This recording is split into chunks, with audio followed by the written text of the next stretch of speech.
United States has long prided itself on being a beacon of democracy, a nation where power is vested in the people rather than a ruling elite. But beneath that noble narrative lies an uncomfortable truth. From its very inception, America was designed to serve the interests of its wealthiest citizens. Thomas Jefferson, the architect of the Declaration of Independence, owned more than 600 slaves, even as he penned the words that all men are created equal. George Washington, the first president, built his legacy on a plantation worked by enslaved laborers. These were not men who sought true egalitarianism. They sought a system that preserved their power. As the nation expanded, so too did the power of the wealthy elite. The Industrial Revolution ushered in an era where money became synonymous with influence and the so-called robber barons. Men like John D.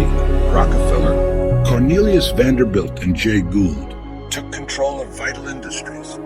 The government, rather than acting as a check on these titans of industry, became their enabler. Corrupt politicians ensured that regulatory policies tilted in favor of the wealthy.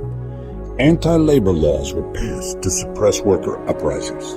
The Southern strategy, a Republican political maneuver, stoked racial tensions in order to divide the working class, ensuring that poor white voters blamed their black counterparts for their struggles rather than the economic policies favoring the ultra-wealthy.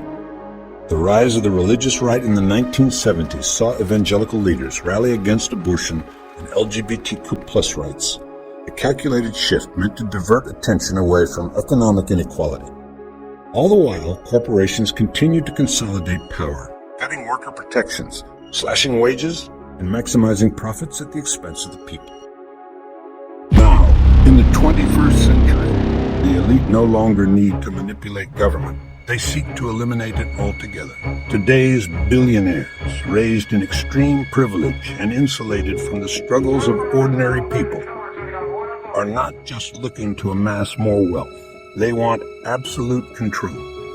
Figures like Elon Musk, Peter Thiel, Mark Andreessen, and Balaji Srinivasan have openly expressed their belief that traditional governance is obsolete, that society should be ruled not by elected officials, but by technological and economic elites. Curtis Yarvin, a modern political theorist with deep ties to Silicon Valley, advocates for the end of democracy itself, arguing that a corporate monarchy would be a more efficient system. These men are not merely speculating about the future. They are actively working to reshape it. Musk, with his acquisition of Twitter, now X, has positioned himself as the gatekeeper of global communication. Thiel has funneled money into far-right political candidates who openly challenge democratic norms. Andreessen and Srinivasan push for the creation of privatized, corporate-run cities that would operate outside the constraints of national governments. The ideology is clear. The people do not need a government, because the ultra-rich will decide what is best for them.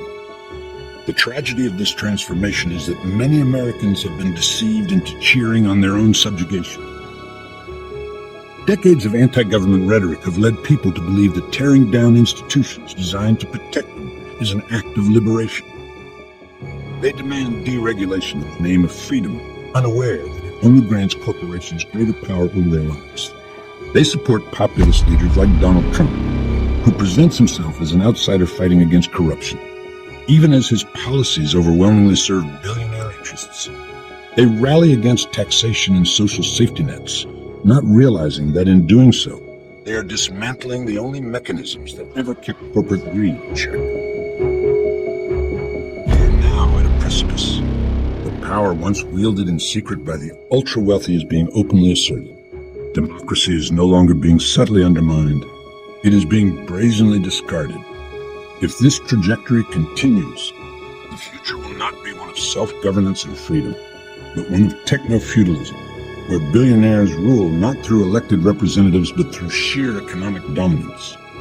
The question we must ask ourselves is, will we wake up in time?